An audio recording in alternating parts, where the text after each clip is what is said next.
আসসালামু আলাইকুম। কেমন আছেন সবাই? আশা করছি যে যেখান থেকে বসে আমার ভিডিওটি দেখছেন বা শুনছেন সবাই সুস্থ ও ভালো আছেন। আমিও আলহামদুলিল্লাহ আল্লাহর অশেষ রহমতে সুস্থ ও ভালো আছি। আমি আসমাস লাইফস্টাইলে আরও একটি নতুন ভিডিওতে আপনাদের সবাইকে স্বাগত। সবার সুস্থতা কামনায় শুরু করছি আমার আজকের আরও একটি নতুন ভিডিও। আশা করছি ভালো লাগবে। ভিডিওটি শুরু করেছি বিকেলবেলা থেকে। বিকেলবেলা বোনের মেয়ের জন্য ছোট ছোট এই ফুচকাগুলা আর ভেলপুরি নিয়ে আসছি।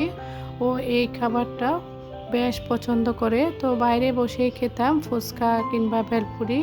তো গরম পড়তেছে, বাইরে যেতে ইচ্ছা করতেছে না, তাই বাসায় নিয়ে আসছিলাম। বিকেলবেলা চা ফুচকা খেয়ে এই তো গাছগুলা চোখে পড়লো। বাসায় রাখা গাছগুলো সপ্তাহখানেক পরপর আমি পানি চেঞ্জ করে দিই। পানি চেঞ্জ করে একেবারে পুরা পাতাগুলা ধুয়ে নিয়েছি, তো ধুলে পাতাগুলা সতেজ হয়। পানি চেঞ্জ করে দিয়ে এখন টেবিলটা পুরাটাই মুছে নিব। তো গ্লাস স্ট্যান্ডের নিচের এই থাকটা তো পানি পরে নোংরা হয়ে যায়, তো সেটাও একটু মুছে দিয়েছি। আর পুরা টেবিলটা একটু ভালোভাবে ক্লিন করে দিব। তো আমি সব সময় চেষ্টা করি খাওয়া দাওয়ার পরপরে, নাস্তার পরপর আর কি টেবিলটা মুছে দেওয়া। তো ফুচকা খেয়েছি, অনেক ময়লা হয়েছে, সেজন্য টেবিলটা ভালোভাবে মুছে দিচ্ছি। তো সন্ধ্যার পরপর আমি এসব কাজগুলা করার চেষ্টা করি, কেননা দুপুরের টাইমে আমার একদম সময় থাকে না। আর রাতে এভাবে গুছিয়ে রাখলে সকালবেলা আর এলোমেলো লাগে না বাসাটা। টেবিলের সব গ্লাস থেকে শুরু করে টেবিলটা পুরাটাই ক্লিন করে নিয়ে আমি বারান্দায় চলে যাব। আজকে বারান্দার গাছগুলোকে একটু যত্ন করব, মানে একটু গাছের পাতাটা পোকা খেয়ে ফেলছে, দেখলাম চোখে পড়ছে অনেক দিন ধরে। তো চিন্তা করতেছি পাতাগুলা কেটে দিব আর গাছের গোড়াটাও একটু কুপিয়ে দিব ছুরি দিয়ে। তো পানি দিয়ে দিব, বিকেলবেলা তো পানি দিই প্রতিদিন আমি। তো প্রতিদিন তো শেয়ার করা হয় না। তো ফ্রিজের উপরে এই তো মানি প্ল্যান্টটা, এটাও পানি চেঞ্জ করে ভালোভাবে একদম ধুয়ে গোসল করিয়ে দিব।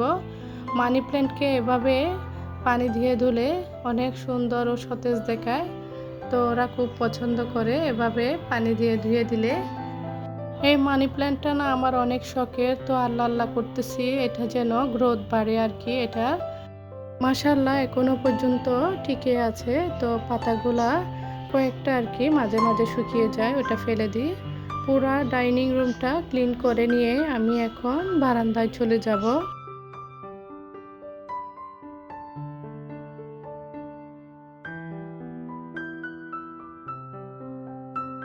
বারান্দার এই স্নেক প্ল্যান্টটাকে আমি ছোট টব থেকে বড় টবে নিয়ে আসছি, সেটা আর ডিটেলসে দেখালাম না আপনাদের সাথে।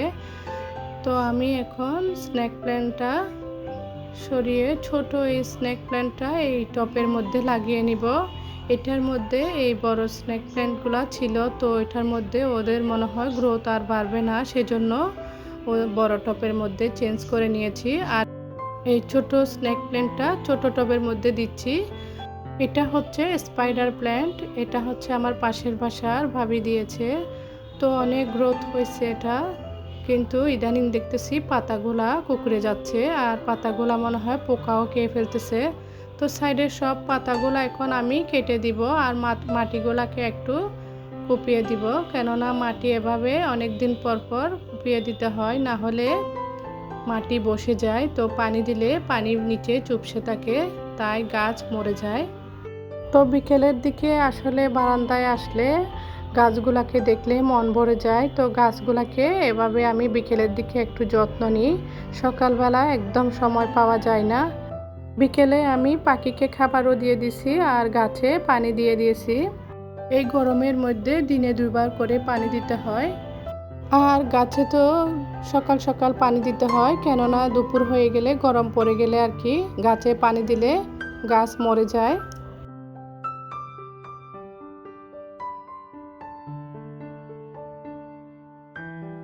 গত বছর তালের সিজনে তালের রস নিয়ে রেখেছিলাম, তো সেভাবে খাওয়া হয়নি।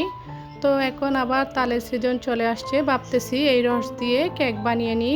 তো এই রসগুলা খাওয়া হয়ে গেলে আবার রস রাখবো, সেজন্য আগেরগুলা খেয়ে ফেলতেছি। তো আমার মায়ের থেকেই দেখি তালের রস দিয়ে পিঠা এবং কেক বানায়। তো আমি এখন ট্রাই করব।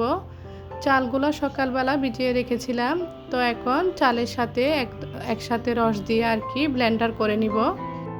আমাদের চিটাগংয়ে তালের রস দিয়ে তাল পিঠা বানানো হয়। কাঁঠাল পাতা দিয়ে কোণের মতন করে যে পিঠা বানায় সেটাকে আমরা তাল পিঠা বলি। এই তো আমি ব্লেন্ডার করে নিছি, আর আমি আমার মা থেকে ফোন করে জিজ্ঞেস করে নিয়েছি কিভাবে বানাবো। তো পরে আমি দুধ পাউডার দিয়েছি বেশি করে, তারপর আবারও চিনি দিয়ে দুধ পাউডার দিয়ে ব্লেন্ডার করে নিয়েছি। রস দিয়েই ব্লেন্ডার করতে হয়, এর মধ্যে কোনো পানি দিতে হয় না। তো খুব সুন্দর একটা ফ্লেভার আসছে, তো ফ্লেভারটা নাকে আসতেছে, একদম খেয়ে ফেলতে ইচ্ছা করতেছে। ব্লেন্ডার করার পর চিনি, লবণ, একটু বেকিং পাউডার দিয়ে তারপরে অনেকক্ষণ রাখতে হয় যাতে খামিটা একটু উঠে, খামিটা একটু ফুলে আর কি। তো ফুললে কেকটা অনেক স্পঞ্জি হয়, একদম অনেক সফট হয় আর কি। তো আমি এভাবে অনেকক্ষণ রেখে দিব। তো কিছুক্ষণ পর পর এটাকে দেখব খামিগুলো উঠছে কিনা। তো ফুলে যখন উপরের দিকে উঠে যায় তখন আমার মারা তাল পিঠাটা তো পাতার মধ্যে কোণের মতন আইসক্রিমের মতন করে বসিয়ে দেয়। তো ওইটা আমার বেশি ভালো লাগে। তো আমার তো এরকম এখানে ব্যবস্থা নাই যে পাতা দিয়ে আমি পিঠাটা বানিয়ে নিব, তাই কেক বানিয়ে নিচ্ছি। তো উপরে আমি নারকেল ছিটিয়ে দিছি। নারকেল দিলে এই কেকটা খেতে অনেক মজা হয়। তো আমি প্রতিদিন কিছু না কিছু আপনাদের সাথে শেয়ার করি, হয়তোবা আপনাদের ভালো নাও লাগতে পারে। ভালো লাগা না লাগা আপনারা অবশ্যই আমাকে কমেন্টে জানাবেন। আসলে আমি যা কিছু করি আমার বাসায় তাই আপনাদের সাথে শেয়ার করার চেষ্টা করি। তো কেকের খামিটা যখন ফুলে উঠছে বেশ কিছুক্ষণ পর আর কি, আমি এটাকে এখন পানির ভাপে দিয়ে দিছি। ওটা হতে থাকুক। এটা হচ্ছে একদম রাত হয়ে গেছে, আপনাদের ভাইয়া ফ্রুটস নিয়ে আসছে, আর তরমুজ আর ক্যাপসিকাম, আমও নিয়ে আসছে। তো আমগুলা এখন নতুন, তেমন একটা ভালো হবে না আপনাদের ভাইয়া বলতেছে, কিন্তু আমি বলছি নিয়ে আসতে। আমার মেয়ে অনেকবার বলছে আম খাবে। এটা হচ্ছে আপনাদের ভাইয়ার রাতের খাবার তৈরি করতেছি, এটা খালি পেটে খাবে। নিম পাতা দিয়ে বললাম আমি আপনাদের আগেও। তো অনেকগুলা পাতা দিয়ে আমি এই শরবতটা বানিয়ে নিই। এটা খালি পেটে গেলে ডায়াবেটিসও ভালো হয় আর ওজনও কমে যায়। তারপরে আপনাদের ভাইয়া তো ফ্রুটস খাবে, রাতে ভাত খাবে না, সেজন্য ওর জন্য তরমুজ, আম, তারপরে অনেক কিছু কেটে নিতে হয়, সালাদও কেটে নিতে হয়। আস্তে আস্তে তরমুজ শেষ হয়ে যাচ্ছে, এখন আম কাঁঠালের সময় চলে আসছে। তো এখন বেশিরভাগে আম খাওয়া হবে। তো আমার মেয়ে বলছে আম খাবে, সেজন্য নিয়ে আসছে। আমটা একটু টক টক ছিল, তাও আমার মেয়ে পছন্দ করে খাইছে। আর তরমুজটা অনেক মজা ছিল, লাল টুকটুকে একদম। তো রাতে আপনাদের ভাইয়া ভাত না খেলে কি হবে, এইসব কিছু কেটে কুটে নিতে আমার অনেকটা টাইম লাগে। তো এইটা অনেকটা ঝামেলার ব্যাপার, ফ্রুটস কেটে তারপরে পানিগুলা শরবতগুলা রেডি করে সালাদ রেডি করে। তো দুপুরে রান্না যতটুকু সময় লাগে না, এইসব কিছু করতে আমার অনেক সময় লাগে।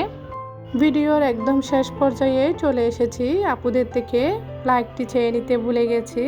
প্লিজ আমার প্রিয় মিষ্টি আপুরা একটি লাইক দিতে ভুলে যাবেন না, আর ভুলে গিয়ে থাকলে লাইকটি দিয়ে কন্টিনিউ করবেন। আমার প্রিয় মিষ্টি আপুরা আমার পাশে থাকবেন, আর ভিডিওটি টেনে টেনে দেখবেন না, ফুল ওয়াচ করে দেওয়ার চেষ্টা করবেন।